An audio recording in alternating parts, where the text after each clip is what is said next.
All right. Hello, hello. Welcome to Nearbound at Work. My name is Jessica and I'm on the product team. I'm taking over for Isaac this week and I'm thrilled to join all of you. You may notice that we're hosting today's session a day earlier than usual. And that's because we have a very special guest joining us today. Drum roll, please. Stuart Wasilowski is with us. Stuart, thank you for joining us. Can you please introduce yourself?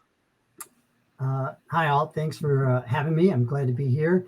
When you mentioned you had a special guest, I assumed you were talking about Thomas, but glad to fill the role temporarily. But glad to be here. Thanks for having me join today.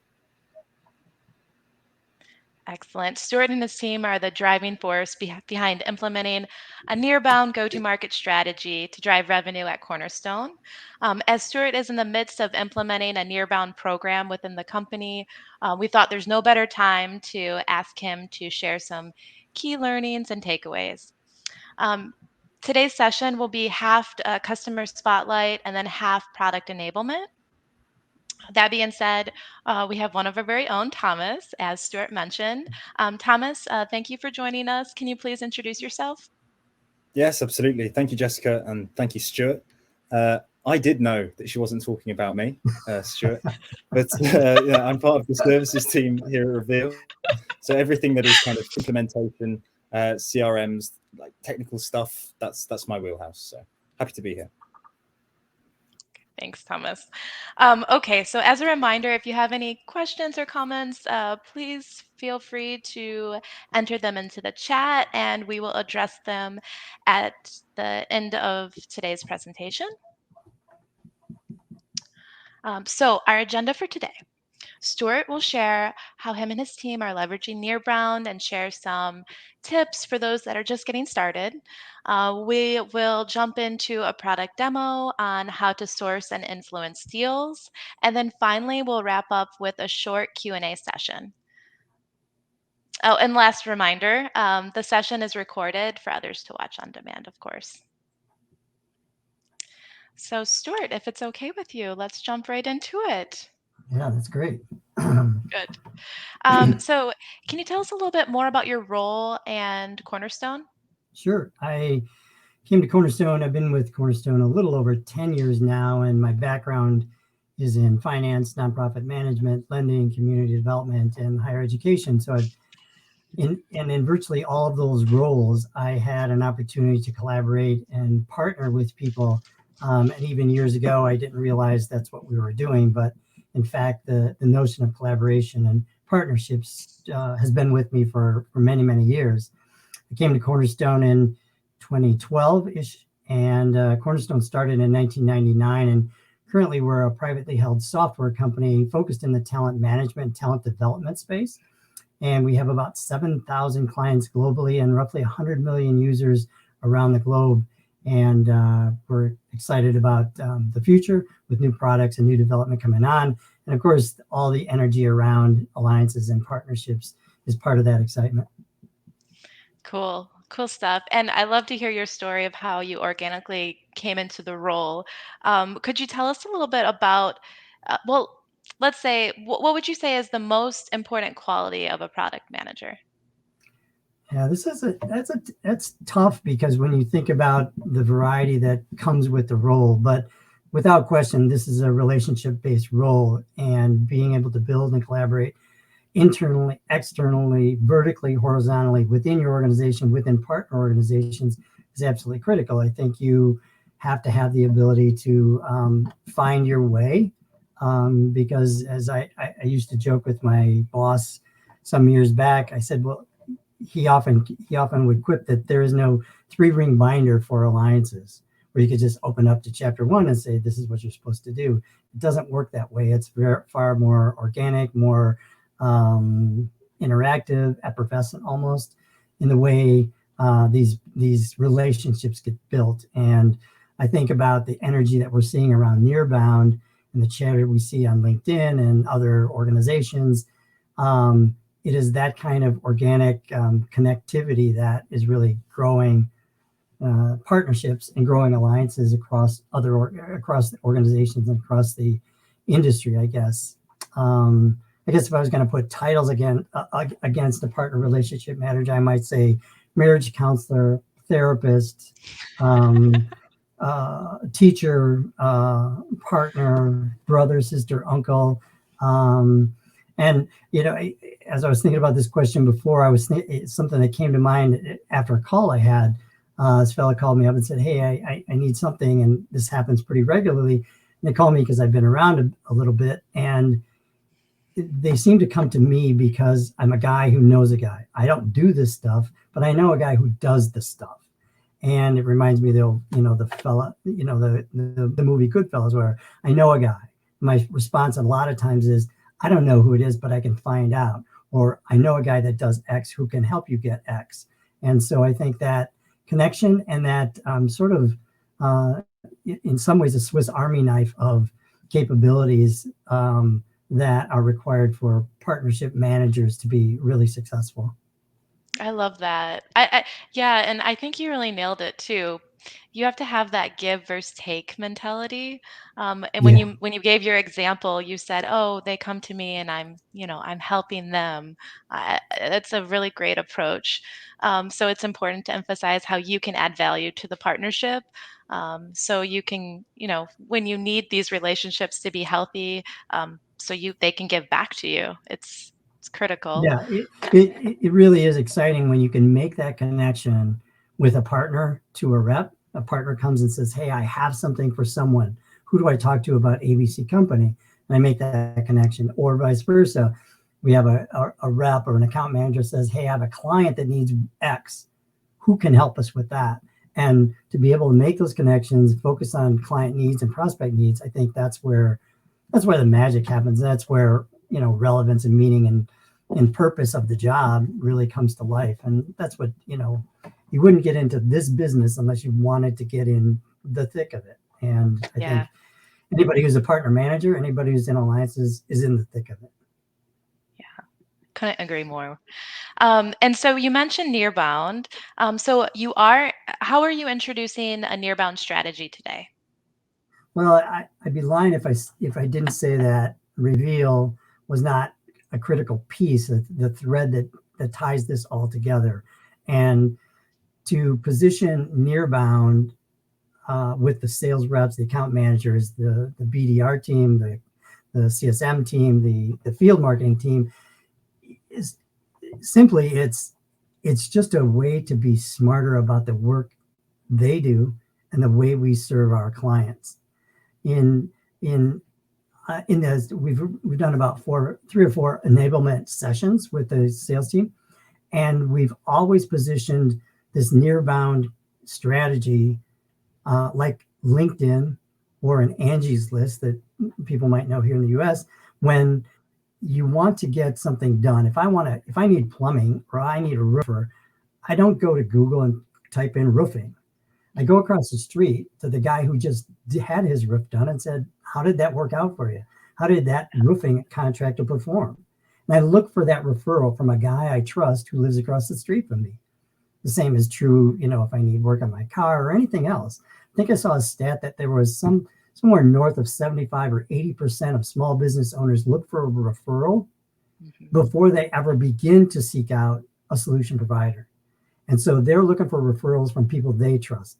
So in our business, if a time and attendance professional is interacting with a prospect for us, they know what we do and they can provide that recommendation and we follow them in. And so it's critical for us and our teams to understand that this is just a smarter, more comfortable way for clients and prospects to reach us, and smarter for us to leverage existing relationships. This notion of I know a guy, a friend of a friend kind of strategy.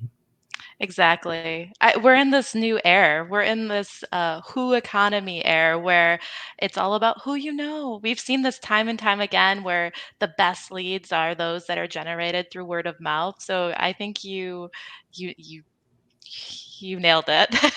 That's exactly what's going on right now, and it's what motivates everyone that is working at Reveal. Well, and I think we you can't really have this conversation around Nearbound if you don't use the word trust. I think it's Jared Fuller that talks about trust as the new data. And if you don't have a trusting relationship with your vendors, or if you do, sort of in a positive way, if you do have a trusted relationship with your vendors, they're going to provide positive recommendations beyond the work that they do. Mm-hmm. And so trust really is the underlying current that drives this river of Nearbound that's really showing the way how new business is going to be done. Yeah. So if you were to give one tip on introducing Nearbound to your sales and account management teams, what would it be? Because you're in the thick of it now, so yeah, you should have a best practice or a tip to share. All right. I got one. I think it's important first for us to try and be a salesperson.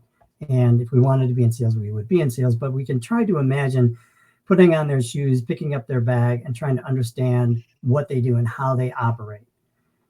And also understand that a Nearbound strategy is changing the way they work, changing the way they think, and changing the way they operate and work on a day-to-day basis. And when I think about as we were rolling out, as we were building out, the IT team was building out Reveal, it struck me that it's almost easy to stand up a software package. With SaaS solutions, you flip the switch, the portal's open, and it's all good. You do some configuration and it's lit up. The hard part is getting people there, getting people to use it. And I think, as you know, I have some experience in change management, and I think it's absolutely critical that we understand the people side of that. We can stand up Reveal, but how do we get the people to engage? How do we get the reps to engage with this? And so I guess in short, I would say, find yourself a short course, find yourself some articles, find yourself a book on change management, because you've got to manage the people side of this. Reveal has it down. I mean, the solution's there, it's strong, it delivers. But how do you get the people side of this to interact and engage and leverage that solution? And I guess if there is one tip and two add-ons, one is understand that change management is critical to the success of that solution and all the people attached to it, whether it's a BDR, a direct rep, an account manager. All their success is built on that. So in order to be successful, really, I think there are two plays. First of all, you've got to have an executive sponsor that understands their role. This is not somebody that is at a high level and says, yeah, we're going to roll out, Reveal or some other platform, account mapping, or we're going to do alliances, and does it once a quarter and talks about it a little bit. I think the executive sponsor has to be actively engaged. They have to be building coalitions at their level and at the field level, and they have to communicate directly with the people. The folks on the street that are selling, or the folks on the street that are leveraging this solution. And so the step below that are the people managers. And I'll be honest, if I hear something at the highest level, I get it, I engage it, I absorb it. But what really drives my activity is when my boss, my direct supervisor, talks to me about and engages me and challenges me on how I'm using this solution or the things I need to be doing. So understanding the people side of change, and then having executive sponsorship and driving the conversation with the people managers, the team leaders that are driving the sales teams, making sure they understand and are aware of, and you're building the desire to use the solution, you're building the knowledge around it through enablement, and empowering these people to take full advantage of just the extraordinary data they can get about their challenges. I think that's the way I would go. I would focus on change management. I would focus on finding a strong executive sponsor, and I would focus on people managers. Yeah, I think that I was shaking my head very strongly when you said people managers. When your boss tells you to do something, it's a lot different, right? Yeah. Well, and I have to say, this is just, I didn't make this up. The reality is, based on research, based on 20 years of research, that the executive sponsor and people managers are the critical pieces and can drive multiples of opportunity. The likelihood of success is substantially higher if you have those two critical roles banging the drum, blowing the horn, carrying the flag for these initiatives. But it's got to be them, and they've got to drive it. And again, you can have a great solution, but if you have those other pieces, you're going to have success.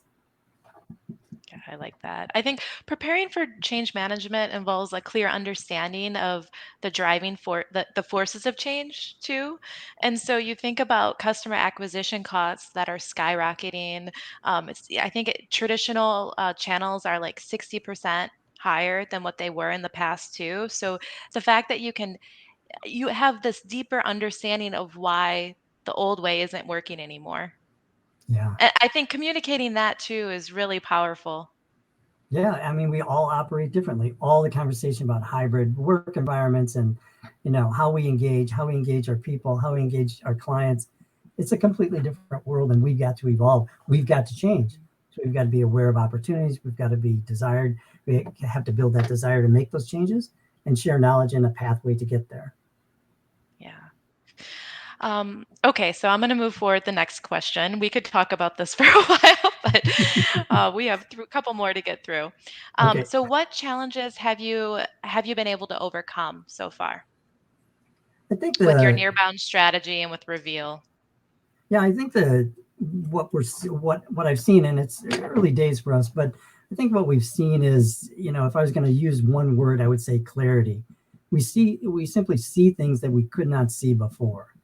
And there's one example that comes to mind that it was just elegant in the way I stumbled upon it. I wish I could have, found it and built it, but I stumbled upon it. It was just dumb luck, and I'll take that when I can. But I ran across using the Reveal widget inside of Lightning. I found a client that had a whole list of partners associated with it. I noted that the partner was up, the client was up for renewal. I touched base with the account manager and had a conversation with them about Reveal and about the widget and all the partners that we were in touch with, or that had relationships with the client. And I had the occasion, strictly again by just accident, happened to have a conversation with one of those partners. And I was trying to sell them on the idea of connecting with Reveal. And I shared with them this client that we have a mutual relationship with. And the partner tells us, and this is not a partner that I talk to once a year, this is somebody I talk to at least 2 or 3 times a week. And they have a deep relationship, and in fact had just signed a new services agreement with this client that we're trying to renew. And so it could not have been a better, perfect storm in a positive way. I share this information with the account manager. The account manager talks to the partner. Now they're sharing information about what's happening in the client, where their pain points are, what the challenges they're facing. And the account rep goes into the renewal conversation with a full platter of solutions and opportunities and a partner that can support that. And without that tool, without those conversations, we would never have had that clarity. And that clarity is available to, the BDR team, the client success team, the direct sales team, the account management team, and even field marketing. And I have to steal something from Matt there at Reveal. He called me up and asked me about a conference that he was going to. And he said, "Are you guys going to be at the conference?" And I said, "Yeah, we have a whole team there." And I sent him a list of the team. And he said, "Do you have a list of clients, attendees?" And I said, "Yeah, we have attendees. As a sponsor, you get attendee list." And he said, "Can you upload that to Reveal? Because that will show you where the relationships are, not only with your team, but with your partner team, who may also be at the conference." And it was, for you folks at Reveal, it's another day's work. But for me, it was, a flash of genius, because all of a sudden it exposed where we have people going to this conference, which seems obvious, but also where the partners have those relationships. So what I did was I shared that with the team that was going to attend doing booth duty, and said, "Hey, we have this really great client that's coming through. They're going to be at the conference. If they show up at the booth, make sure you pay close attention." I did the same thing with the partner. If they come through, and said this, sure. Well, a couple of weeks goes by, and I find out that the partner met with the client, talked about services, talked tool. We could not have triangulated that information. And again, it's about clarity. And I think if there's a challenge we're overcoming, is we're clearing the fog and we're having far more clarity about our relationships than we did before. Yeah, oh gosh, there's so many use cases. I mean, you mentioned using Reveal for driving renewals. That's a great one. You mentioned the pre-event planning, and Reveal is also effective for post-show um, um, plan or post-show ROI tracking as well. So it it's endless. There's so many. Um, we will Well, have to we'll yeah, have you to bring up a schedule good point another about the call post. for just that Yeah, conversation yeah, alone. there's too much to talk about. Too much to talk Yeah. about. But you were gonna did you want to finish your thought? No, no, no, go ahead, go ahead. Okay. We So got you Thomas waiting. mentioned We gotta get this man on the show.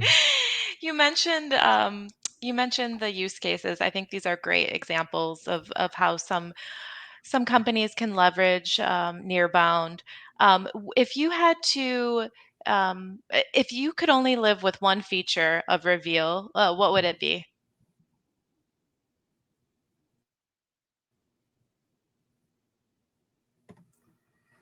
Well, if I had to pick one, I'll tell you three. If I had one, my favorite, no doubt, is the Salesforce widget. Okay. Simply because it puts the information right in front of the reps, exactly where they need it in the world they live.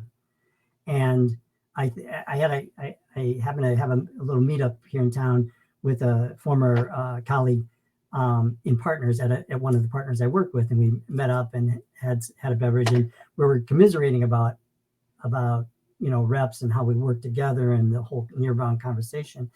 And she reminded me of a mantra that her CRO shares with her today, and that is don't lose alone. Don't lose alone.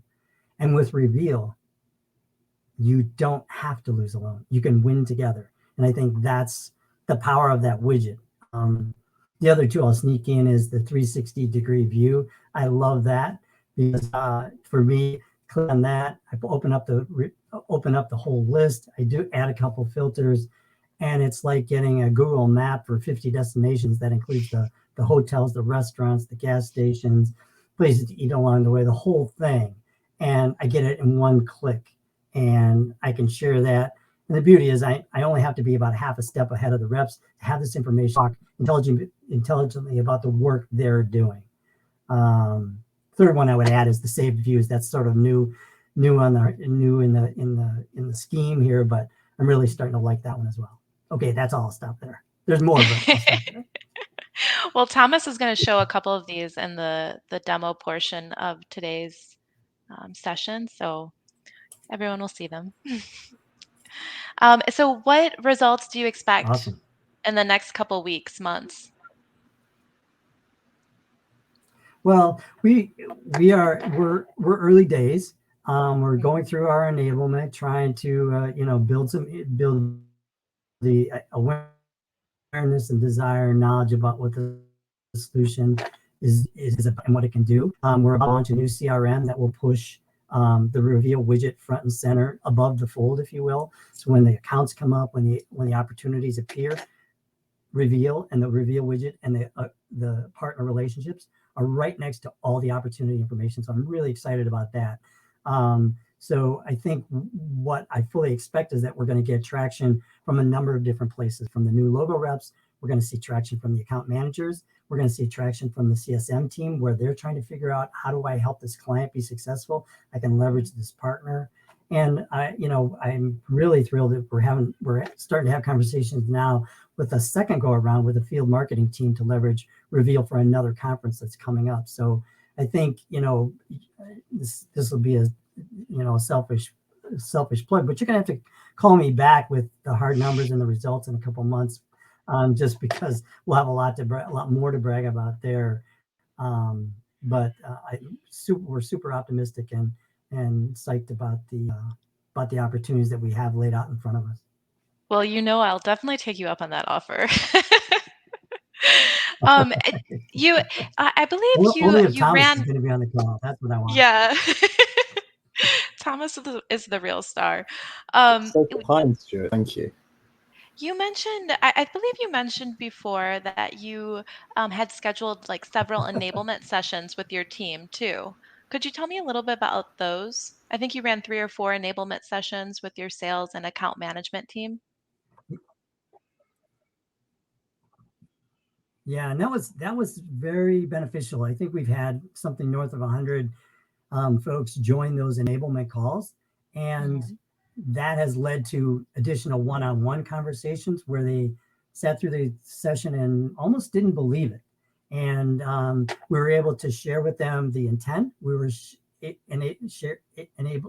able to show them how to use the solution. And for us, using the solution is clicking the get intro button. That's all you have to do.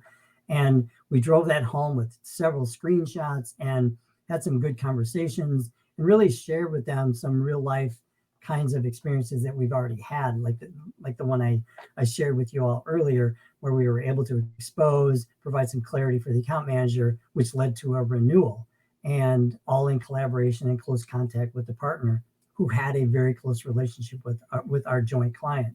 So I think that's been very beneficial to be able to expose the tool, how easy it is to use in our environment, and then share some early wins, early successes to drive more conversations.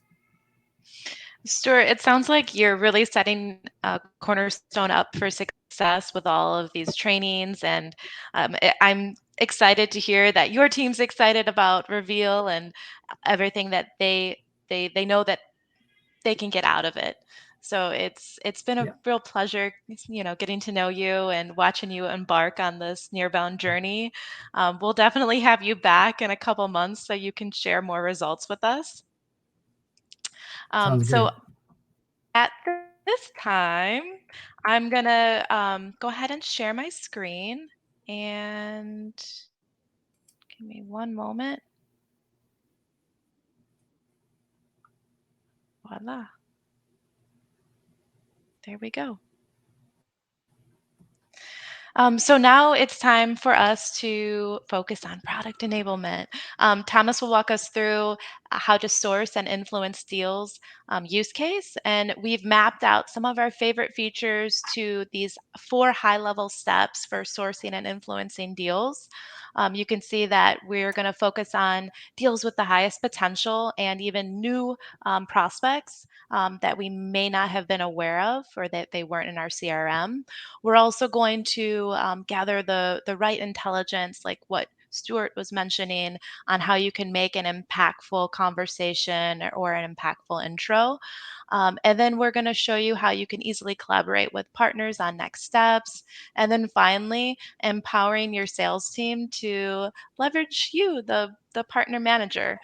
So Thomas, if you're ready, we can go ahead and jump into the demo. Absolutely. Thank you. You share my screen. Perfect. So, talk about a hard act to follow. Thank you, Stuart. Thank you, Jessica. I'm just going to keep this quite high level today. I think you guys have done a really amazing job of kind of showing kind of where we're coming from in like a change of mindset. But what we're looking at now is very much, okay, how can I start implementing this on Reveal? And I think something that you touched on there, Jessica, with new prospects makes a lot of sense, right? This is the first step on sourcing new deals with good potential. So new prospects, as you alluded to, is essentially a list of clients from your partner's CRM that you can't see, that don't exist in your CRM. There's no overlap there. But these, just by virtue of that joint value proposition that you have with your partner, by virtue of that kind of relationship that you've built together, these are already warmer leads than any standard cold lead that you'd find on LinkedIn Sales Navigator, that kind of thing. So this is kind of where it all starts. We can push these accounts directly into our CRM using Reveal. So we can create accounts for these as they come through. And once they're there, it's okay. Now we have all of these lovely warm accounts. Which one should we move on first? Because sometimes that, I think, gets a little bit complicated. So for this, we come into 360 mapping. Now, rather than looking one-to-one with each of your partners, 360 mapping gives you an account level view. So within here, you can see all of the accounts within my CRM, the status of them. So we're looking at prospect accounts here, who owns them, whether there's an open deal, and then of course the presence of all of your partners in terms of is this account listed as a customer or as an open opportunity? And we can see that here. So Ali Financial, we can see is our prospect and has been listed as a customer by 8 of our partners, and there's an open opportunity for 2 of them. A good way to see which deals have high potential is to just come to the right here, and you'll see we've built partner signals. This is quite new. It's been there for a few months now, but it essentially is just a way to kind of quantify or to indicate that your prospects, this prospect has a high likelihood of converting into customers, whether that be, you know, an upsell, a renewal, that kind of thing. Partner signals are a really useful way of kind of building filters and seeing where it makes sense to work. Right? So are we good so far? Are we clear so far? Anything that you'd like to maybe bring in, Stuart, Jessica, from your experiences at this point? No, I think you're doing a great job, Thomas. Cool. I think the other good thing about the 360 mapping is because you can see where all your partners are on these prospect accounts, you get an idea of the tech stack they might be using. You know, as you start to build your ecosystem with Reveal, you can see which of your partners are where on these accounts and identify, you know, which ones make the most sense to work with. Not only does this make it much more likely that you're going to close win this account, but it's also going to shorten the deal cycle as well, because you can fit nicely in with their tech stack if you've built out integrations, this kind of thing. Once you've built the views that you like, the ones that are relevant to your team based on, you know, countries, open deals, you see here we have saved views. We can create a new one using these fields, as many as you like, as many sourcing rules as you like, and save that for easy access. We can even then pin it to the top then. So whenever you come into 360 mapping, you can just go straight to your view, and you know, the accounts that you see are important are there for you rather. That's all well and good, but you know, finding the account is only really one half of the equation. Now we actually have to execute something and, you know, put some stuff into action. So we've got a couple of possibilities here. I'm going to finish, I think, with the widget, if that's all right, because you said that was your favorite, Stuart. So I'll make you wait. It is. So you can see next to accounts in account mappings, you'll have the option to add them to the pipeline. So when you see you know, something that's an interesting account for you, I'll walk you kind of through the workflow with one of my active partners here. If the demo instance would like to work, marvelous. So we've seen an account that is interesting for us. And you can see there's almost like a bookmark here to the right of the account name for us. We click on this and it's added automatically to the pipeline. This is essentially a centralized place for your team to kind of track exactly what's going on with your partnerships. So it's a little bit untidy, excuse me. So here we have the company name. We can see who the partner manager is on these accounts, who the owner is. When you're adding something to the pipeline, it's a way of, you know, I want to track this. I have some interest in this account. I'd like to kind of get things moving. So we can assign the partners, the relevant partners to the accounts. We continually update activity dates, stages. So, you know, is it to discuss? Has an intro been made? Where are we? We come in here essentially and use this as a book of business. We can go one-to-one with our partners. So let's say I have a monthly call with Revenue. I can apply this and see all of the ongoing accounts that I have with Revenue. Where are we with these opportunities? What are the comments here? And we can actually share this pipeline view with our partner so they can get access to this as well. And we're all working from one centralized source of truth, which is what we like. The other way that things are added into the pipeline is from the widget. So if we flick over to Lightning in Salesforce now, share this tab. This is what you were alluding to earlier, Stuart. So here we can see we have the Reveal widget within the Salesforce. It just sits up here on our account, and we can see again which partners are present here, what is the status of old automotive at these partner companies. Let's just pick one, Revenue, for example, for the sake of argument. Here, now, this is very much focused for sales. So as your salespeople are cruising around Salesforce and just kind of looking at their accounts, they'll be able to see which partners are present, and essentially kind of it empowers them. That's the word of the day, right? It empowers them to leverage you as a partnership manager by pressing this Get Introduction button. They've said, this lead, there is some value in there for me. The partner presence looks interesting. We have a good relationship with them. I want to go through my partner manager to help make my life easier, essentially. And this is what you can do. So you can come in here, Revenue, get an introduction, and then a notification is sent to your partnership manager. The account is added to the pipeline automatically. And if you have a Slack set up, internal, external, with this partner, it will also be sent there. So it's just a way of empowering your sales team to really take the lead with partnerships as well. And that, I think, covers most of it. I just wanted to keep it quite high level. Anything you think I've missed, I'll happily cover. No, I think you did a great job. Stuart, did you have any questions or comments that you wanted to share? Well, I appreciate you touching on that pipeline. I haven't tapped into that feature as much as I could, but now you've got my interest up. So I got a couple of accounts. I literally yesterday was looking at a couple of accounts, and I put them in Outlook of all things. I put them in Outlook and say, don't forget to check on ABC company. I saved the links in Salesforce. I mean, that's how far away I am. But now I need to go back and put them in my pipeline so they pop up to me. And yeah, that's great stuff. Absolutely. Let's set up a call, Stuart. Yeah. And do it tomorrow, because we have more features that are being released with Pipeline tomorrow afternoon. So good problem. You'll get the new version if you schedule on Thursday or Friday. All right.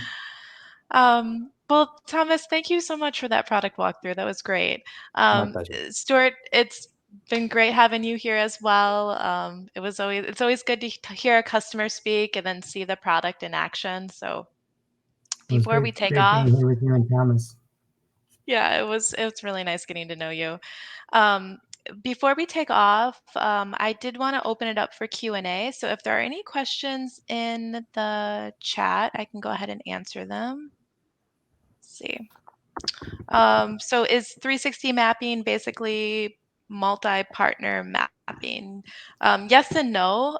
Yes, it's multi-partner mapping, but it also includes partner signals, which Thomas touched on, which help you identify your highest potential prospects and partners that can help you convert them. So which plans include it? The free plan does actually offer a limited version of 360 mapping. I believe you get 5 revenue opportunities and the right partners to support you. And then Pro and Power are unlimited. Let's see if there's any other questions. I see that you have a Salesforce widget. What about HubSpot? Yes, I didn't mention that, did I? Yes, all of that we you can do. in HubSpot. There you go. Yes, we have a HubSpot widget that enables the sales team to do exactly what Thomas had shown us. You can see partner presence on the company deal or contact record, and you can leverage the reveal insights from a reporter dashboard as well. Let's see. Our team relies heavily on Slack for communicating. Do you have integration? Yes, we have the integration. This is new. So you can have an internal or external channel. And that is available with Pro and Power plans. Yeah, I think that's very important, to be able to communicate wherever your reps are, whether it's in email or in Slack, because I like the idea of Slack, because if a partner or a rep is reaching out to me, there's some sense of urgency, or I need to feel that, and to be able to respond immediately, go to reveal, open it up, and provide intel through Slack, in the environment where they are. I think that's powerful. It says a lot about how the Alliance team wants to interact with the sales team, in that helping, supportive way. I think that's genius. Yeah, we're really excited about the integration. We launched it, it's a few weeks ago, so it's a new one for us, but we're looking forward to helping more teams through that integration for sure. All right. And another question, I'm interested in expanding my company's use of Reveal to cover sourcing. Okay. Who can I contact? If you're interested in, I guess, upgrading or learning more about different use cases, you can contact your customer success manager directly, and they'll be able to walk you through what's available. So, okay, that concludes the near massive thank you all for participating. It was interesting to see how Stone is embracing we look forward to hearing more of your future success and to rest of your day and join. Bye, everyone. Thank you.